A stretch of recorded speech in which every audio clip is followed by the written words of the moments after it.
Wang ne Wang ta tao hipak amai yang ena mai chine miyong parang taman yi ba Jesu Krista pu mo Bumeinok Ngaolan Wang ne chai tam nang sa tao taman phai tamahalak Ngaomük ka Wangdang hai Kahtoknyu ni Bangpo mo yuyui. The differences of celebration of Christmas in heaven and on earth hatau tamahanunang awang ne kawangau pungaw may look apong ni aleng panmini hayang panmalimiyang panmapri inang hayang mook sa songmok palan pay Wangdang panghalan nang yang Wang mapu ngay kawang te yilo pu hemlok cái ata pa ma kawang te mikti siwa to hayang Kahtoknyu ma yoi mong ha pu kata yo ma chingmai kawang au kai taman moi man pha Christmas hangi si sima Chris hatawa Greek ngau Christo hangi telepu anointed manya pholi ngai pu ngonang hayang mas hatawa Hebrew ngau bu yang atawa tribute pon phabu hatau meaning orang hatau Christmas Yahpu yong longpong chana se manang hangne sima kata ahacha au pe inyuma au wang ya pe yong hatau naha au pe pu pai lak se mong ha tan pu au pe wangangi ya pe noksa yang apai pu ya pulane pon waw to ki mong mai moi anang hama hatau Jesu Krista yin pa jangjang ji Kahtoknyu yin lak chine se pai pu hatau pon ya pu Wangdang lan hayang Kahtoknyu to ki ya pu ngonang to khema hatau Christmas mo ya pu hatau yonga wongpong ne ngonang hang ne saying cha ma ke inang if there's no birth there's no death if there's no death there's no resurrection if there's no resurrections then there's no perfect works of salvation sa hatau inang to khema hatau Jesu Krista mo pu hatau pon ya pu yong pu wongpong ne ngonang hatau Christmas au he wang pu si sima awang na Roman Emperor Constantine year AD 336 ma ya awang yang ki anyo atamenang Pope Julius Caesar 25th December AD 361 ma wang pu sa inang sa hatau taman topik ma ngo pu ki Wangdang hayang Kahtoknyu ni ya pu hatau wang ha pang pu mo hang na yu ni meng pu si sima Isaiah tanga phai manga aleng tat hayang tu ma chu te ya numan chu te ki che Kahtokka Wangdang phai satau pu ki chu te ya numan chu te phai satau hayang selunang sa kawang ibu ngau nang ayang awang ma kawang kata eli pumeling tau te chute konchong hangkong wa pe tau ki sa hang yang ki anu manom pe kawang chute pe cham mang yang ki hang po hatau yu nang pu anu kai ya nang pu se nang hayang hatau yu nang pu Jesu Krista pu wan de kata ya pu hayang Wangdang lan ya pu hatau mo ma taman yu nang pu number chama kata naum au pua mai hei sai bu kaya haka aunang hayang poi Matthew phong cha leng pan matan ma ipua Mary ma yaha chau kai pumi kang ngai se ngonang ni suama na pu upai pu hatawa yong mai tim tayang nok ma yesu ma hospital ma pu pai nang hayang po kawang tai tam ma foreign ka tok ma tau ki Joseph Mary ni tayang tau noi mau khok ma tau ki pu ngoyang ki anu lim suama Bethlehem ngo pui atau Herod hayang Bethlehem Katalan Chines Hatawa Yonga Mongmeng Lak Ngaolan Mengi Hayang Poi Wangdang Panghalan Chines Hatawa Ngaolan Amaine Ngoyangi Pelisu Ama Niom Palan Yonga Nyama Mongsui Ngoyangi Hayang Poi Wangdang Songling Palan Ne Ipua Numanta Nyam Numan Chines Chingmai Hayang Atolema Ya Penang Se Wangdang Lan Ngawing Hatawa Ngoyangi Ngasu Ama Rama me hayang Bethlehem naikon pu me hayam lan tui pu jenes sapyong pu hatau ngawing ngoyang ke hayang po wangdang panghalan hemlok hemlei pu haki ngoyang ke moksu ama tamane hem mulong nang Herod ang pa nok ma tauna pa nyam ye kong iman wanglam ni menang pe wanyang ta kong ngoyang ke bu tauna Yesus Kristus pu punap hatau Nham yêu con, hayang poi, Wangdang ma imana kongki tuk vung phai anio, tuk bong ngao vung phai imana kawang miyong pu hayang mong mai hem lok pung ayang ki, hayang nyit suba ma, nahalan ayen tau ki wang pengi mai tuiwin pu jana sa hatau ki mong meang pu, sapongok pu ngoyang ki hayang poi,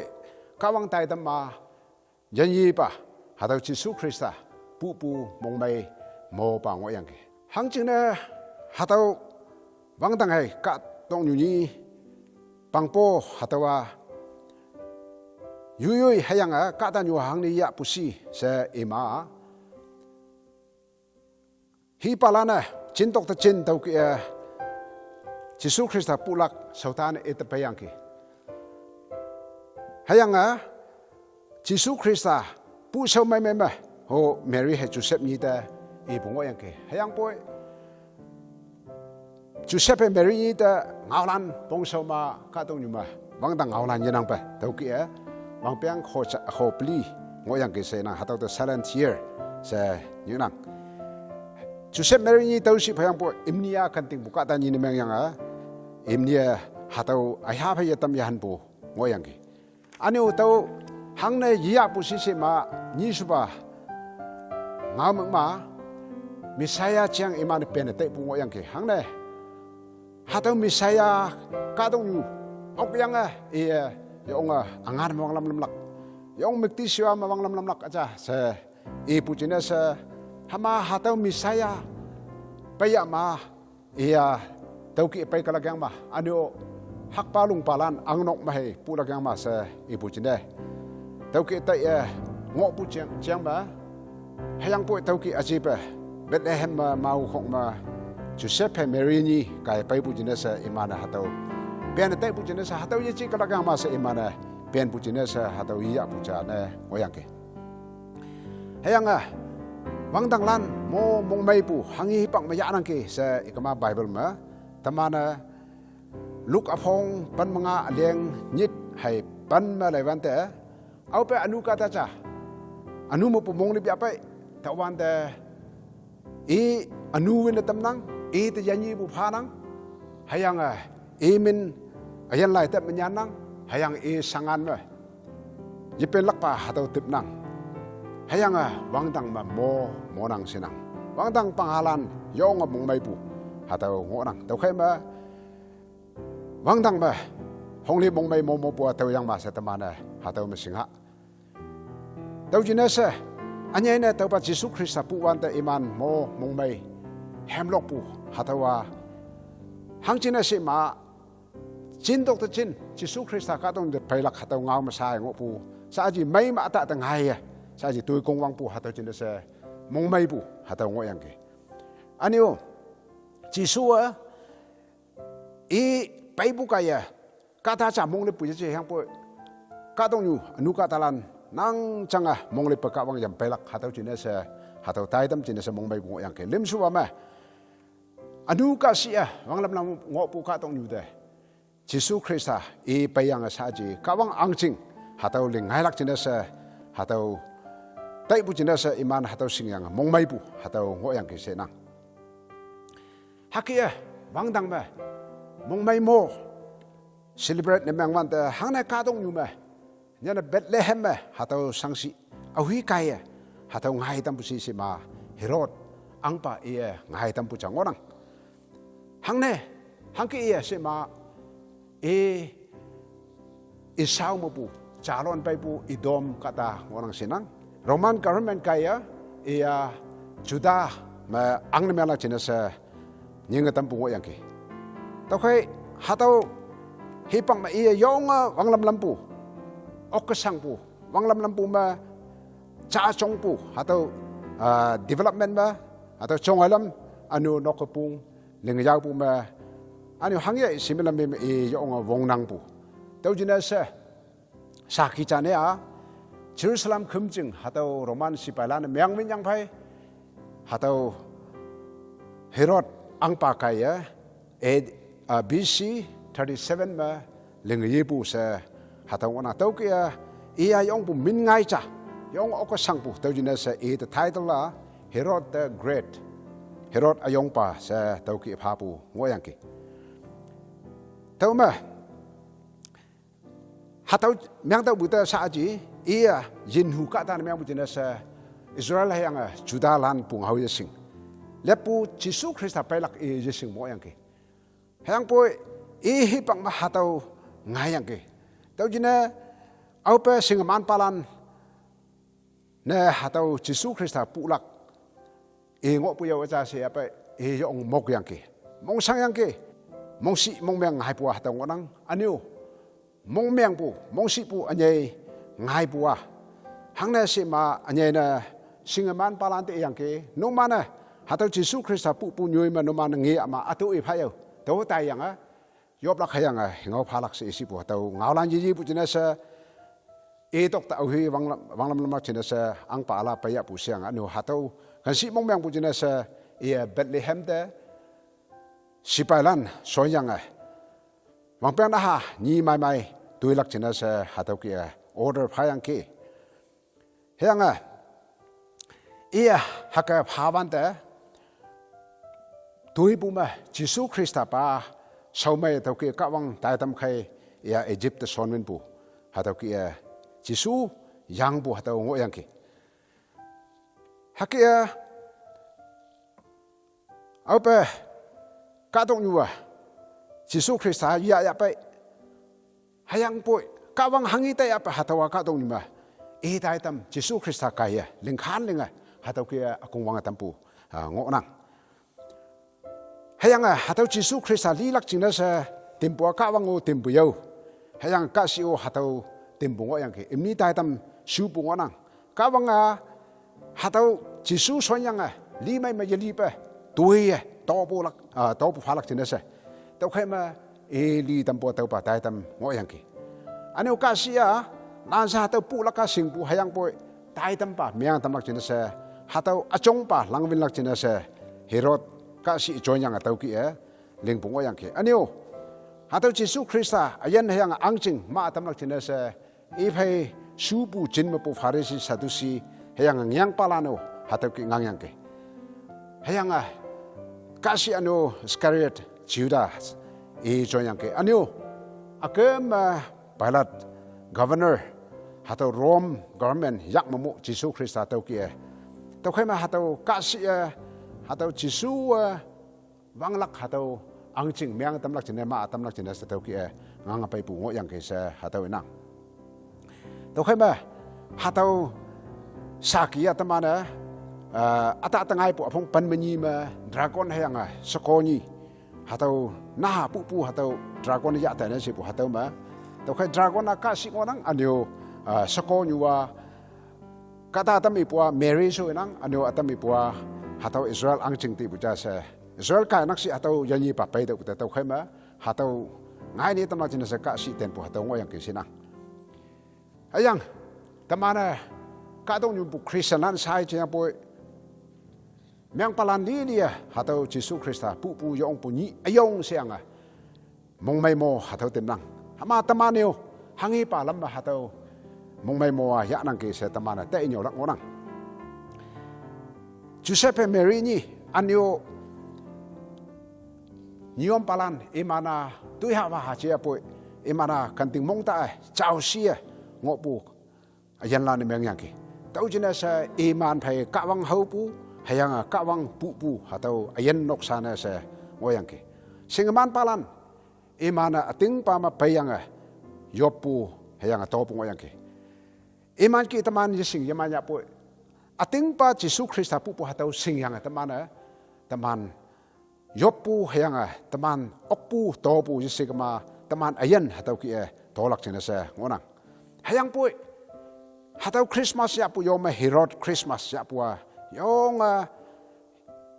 kawang tai tam phe tok tai pu ka si emong pu atau tuiling ngoyang ki tau ki Herod Christmas ya pu ki ya alak se evante kata ye tuilak se pu pa chi yang pu teman ya pu wanglam teman chu tai wanglam atau activities atau teman kawang mong ha tam pu ngoya atau ilang onang Christmas samai si alak siang tau ma tai tam yong mai nang anu tau ma momo puran anu yu ayen nok sao tim ta pu majang man te ke sa otama hoi pu ngonang chai khau ma anu kata tama hakayet tim yaman ogya yong mong sang pu mong meng pu atau ngonang hama atau ating pa Christmas sa pu ja anu tai tam ma at part phabu tau mailing yang ke se tau tai tau bu se at phabu se privilege tau pu te otama hoi mong mai ngo palang ngonang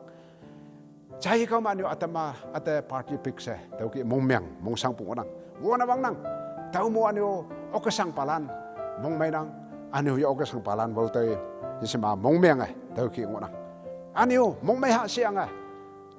lama-lama tai tam timpu yo ma tau ki chokanga pu ha yang tau ki ka om ti so tampu otama wi ma ngayon pu hatau anuang lam isi ka ma wangnyak ma anya na nayo na silan tau ki sipechim yang iman yepa ye bai pu tu so anu tu so tau ki pu ngai tam pu nang hama tau ma teman na ka wang mikti siwa tampu ngoya hatau Herod Christmas ki teman ya alak ima ya pu chia aniu hatau Christmas ya pu yoma sap yung pu Bethlehem hayang Rama tau naikon pu ma Yesus Kristus pu hipang iman pa sap yung pu hatau kata tui pu jenis ngoyang ke teni Kahtoknyu te levanta anya ne mowang hayang tenung tau ke hatau corona COVID hatau dak payang Europe Amerika tengui se yong advance katalan hoi ya san sa lima mangpong pu sap yung pu hatau chuan nang onang taya anya ne teni teman chatali me teman jing sau Kahtoknyu me hatau nok sali di me tau ki mong meng mong sang pu sap yung pu hatau chuan jang onang hayang po hatau angyang teman Yesus Kristus hatau tai tau ma teman mong mai lak mong hem lak ngonang hang ne hatau ya pai bu Wangdang songning palana ka Ngaolan hakyang ke behold I am bringing good news of great joy for all the people tawa laya mong mai lak Ngaolan amai Kahtoknyu jenis ya pai nang se luk apong ta liang pan me ingorang tau khai teman Christmas ya puwa Yesus Kristus mai me jasin sang apong ya po lima mangpong pu ya po sap yung ya po tuina ya po